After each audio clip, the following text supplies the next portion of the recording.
Tonight is June 21st, and this is session 23 of the second adventure of our D&D campaign, Dungeons & Drogans. During our last session, the Drogans opened a door revealing a cavernous chamber with two large pools of blood and numerous minotaur statues. At the far end of the chamber were a dagger blade and a dagger hilt on two separate pedestals, and the Drogans quickly surmised that these were objects that they needed to recover. Now, the room was an obvious trap.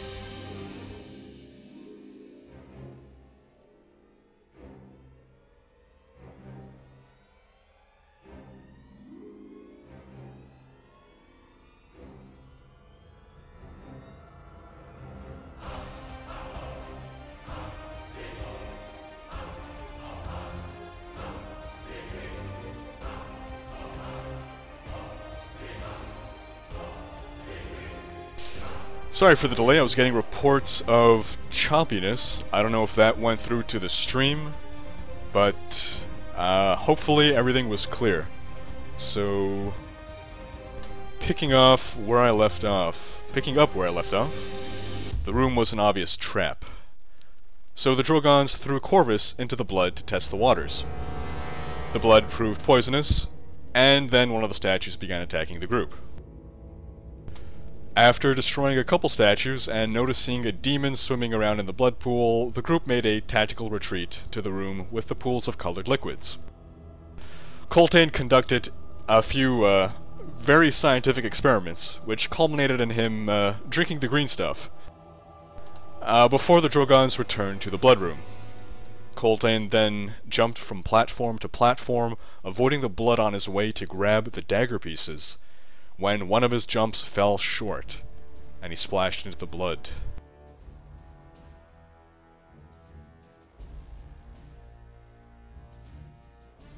So that's where we left off. A note for tonight, I realize the choppiness on the stream was fixed for a while, then it came back, and it seems to have been especially bad last session, or last couple sessions. I believe it's fixed. Well, that's not right. I have implemented a potential fix. So this will be the pilot episode to see whether that fix is indeed a fix. So once again, thanks so much when you guys bring up that it's choppy. Please continue to do so as soon as possible. And looks like we can move over to the battle board now.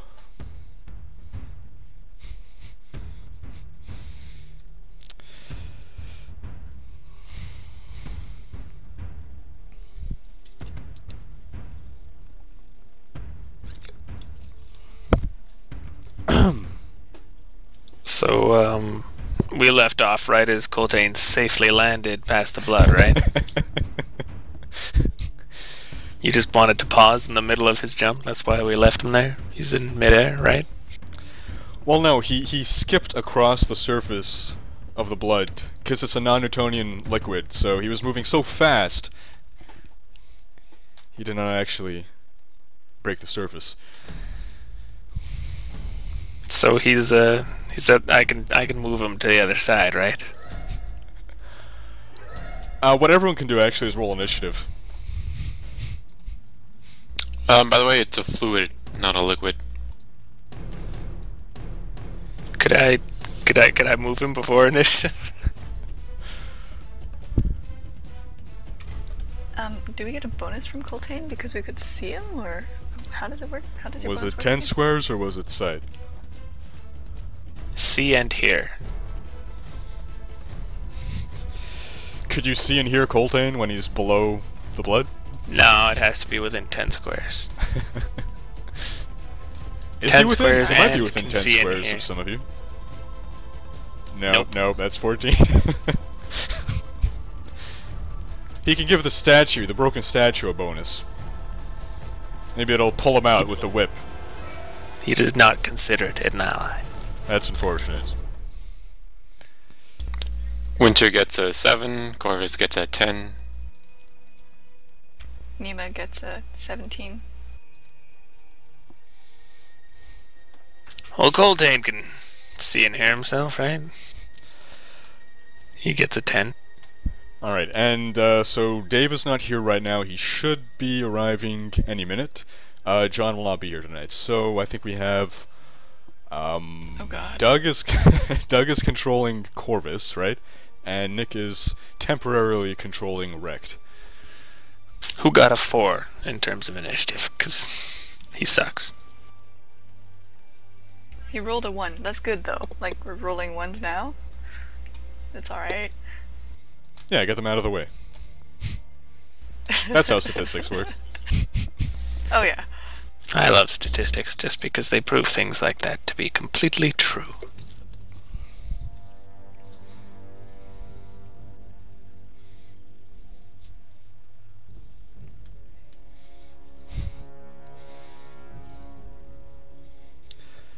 Yes, Doug, but in this case, the blood is a liquid, right? Yeah, but when it's non-Newtonian, then it's a fluid. Ah, I see.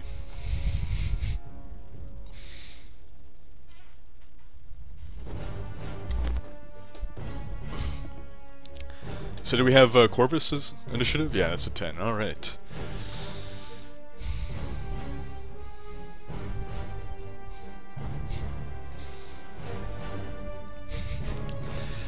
So, Coltaine splashes and disappears below the surface of the blood pool. He is immediately afflicted by the poison blood, but will he be magically protected? That is the question. I think I can answer that for you, CJ.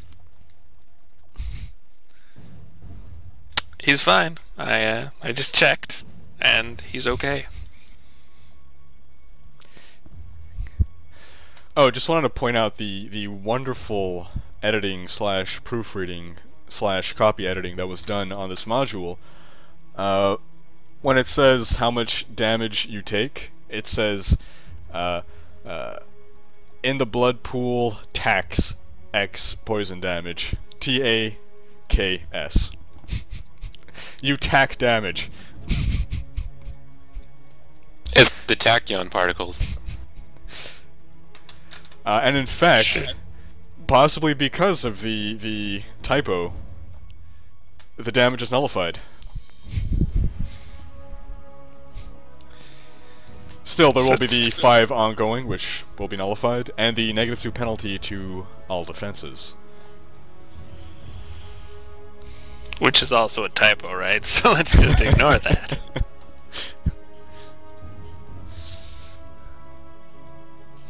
So I think the map board is just one big typo, and that the gap between where he jumped and where he wanted to land is actually 2 squares less than it is. So he should be on that safe platform. Well, I didn't draw any grid lines there, so one could argue. Also, it's not actually blood, it's cupcakes of rejuvenation. It's actually all health potion, basically. A question for the stream. Do you guys want the grid on for the blood area? That would look like that.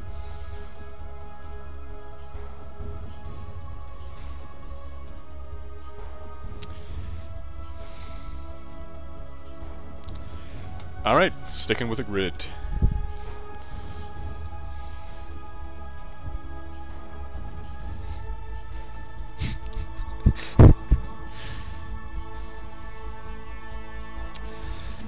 So Coltaine safely lands in the blood pool, being magically protected by, what was it, the amulet? Yep. Fairy godmother. It's the amulet of health. The one he got from his mentor that he quickly pawned off to Winter and then took back again. The blood demon rises from the pool. Oh no, not 428. Rushing toward Coltaine.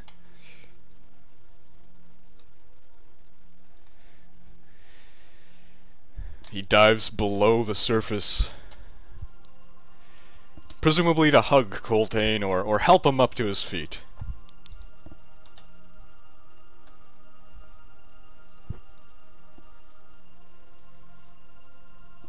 Blood Demon apologizes profusely for Coltaine having fallen in the pool and gives him a leg up. Yes, just we didn't realize that Blood Demon language involves sticking your claws into people and wiggling them around. Well, that's exactly what Lost in happens translation. as the claws dig into Coltaine and wiggle around. For 15 points of damage, Coltaine down to 32 out of 55 hit points. In this first round of combat, Nima is up. Alright, what do we know about the Blood Demon thus far, in terms of weaknesses or methods or whatever? Well, here's one issue. These platforms go down about 5 feet to the blood, right? So, how good of a viewing angle do you have on these people, given there's essentially this high-rise above them? I imagine it being really terrible. A really terrible view, that is. So we have no idea what's going on, we just hear some splashing. Well, presumably, yeah, you would have seen the movement, the splashing, maybe. Maybe you can catch a glimpse of the scalp, I don't know. Can I see it well enough to swear an oath of enmity on it? Yeah, I suppose you can. Well, Oh wait, there's no, no it's restriction close to... burst 10. Oh, there you go. Well, okay. Well, there's your problem.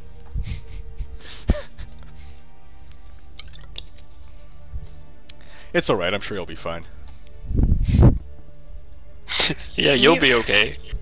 Nima's perplexed and she will delay her turn until she has a clearer idea of what to do.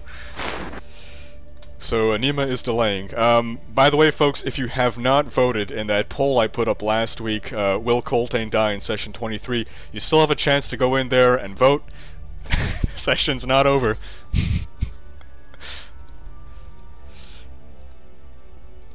As a second blood demon rises out of the waters.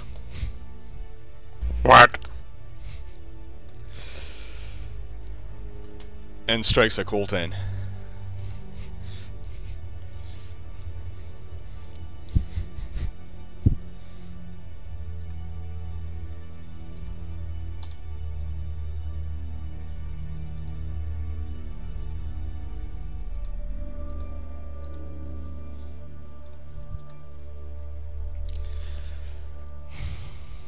The demonic claws tear at Coltaine's dwarven chainmail, but don't get through to the skin.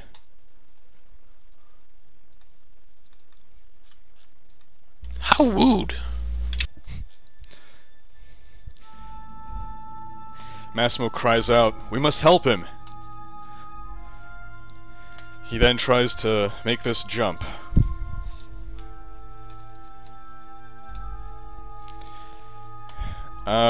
Remind me what the jumping rules are. What is it? Divide by 5? No, that can't be right. If you have a running start, you divide your athletics check by 5, and that's how many squares you can jump. If you do not have a running start, you divide by 10. So running start, he'd have to take a step back 2 here, squares, right? yeah. That's right. So divide by 5, right? That's right. So he needs to get a 50. Oh.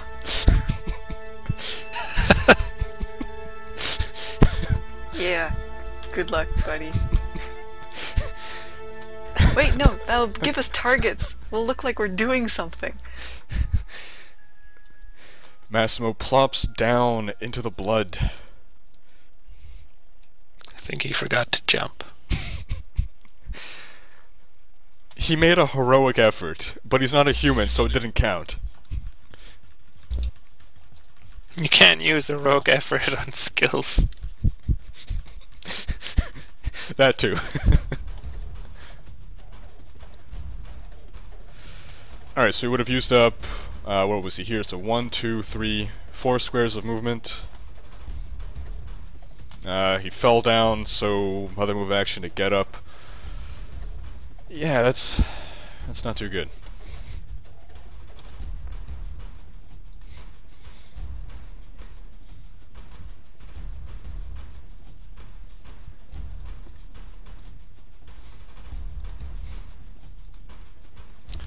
Coltaine takes 5 ongoing damage, but is magically protected by Duvenstall, his mentor, in the form of the amulet that he passed on to him. So, am I, like, prone or whatever? I have to stand up? Yeah. Oh, jeez. Okay. No, that's cool. That's cool. That's great.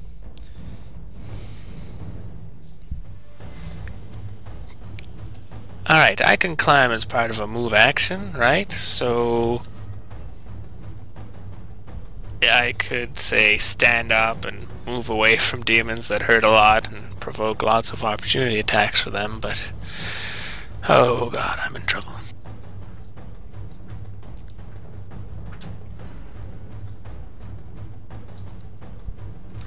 Okay, so he's gonna start off with an inspiring word on himself, because he needs it.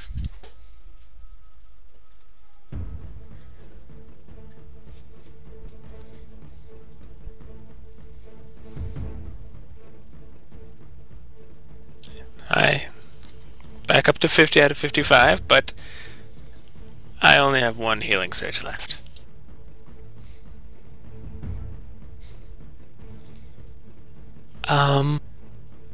How many encounters have you had today? How could you have used... What? What? How many did you start off with? I only have 3 also. Like, apparently we didn't rest, so... We've done a lot, but... Isn't this your second encounter of the day, basically? I mean, you went... You met the tieflings, then you fought the gnoll and the... Or was this the same day as the pig? No, this is a different day. So yeah, I mean, this is basically your second encounter, or second and a half, given you kind of split this up into 2 encounters, right? Yeah, but we were hurt lots at the beginning of this encounter. Because there was a friggin' statue that hit everyone, even when they're all in different places, on opposite sides of the room, and standing in corridors, because it has a magical friggin' whip. Well, to be fair, you did manage to kill the other statue without it ever getting a chance to touch you. Yes, I feel incredible pride knowing that we took down a statue, you know, preemptively. So Coltaine back up to 50 out of 55.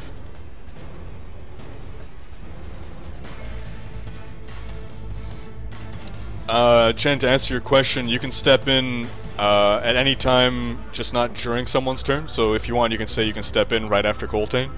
You can say right now that you want to step in right after Coltaine, but you can't step in and start acting on his turn, I believe. Okay, then I think I'd like to do that, but I have a few questions first. Well, let's let Nick finish his turn. Yep. Alright, well, seeing as he's in big trouble either way, Coltaine is going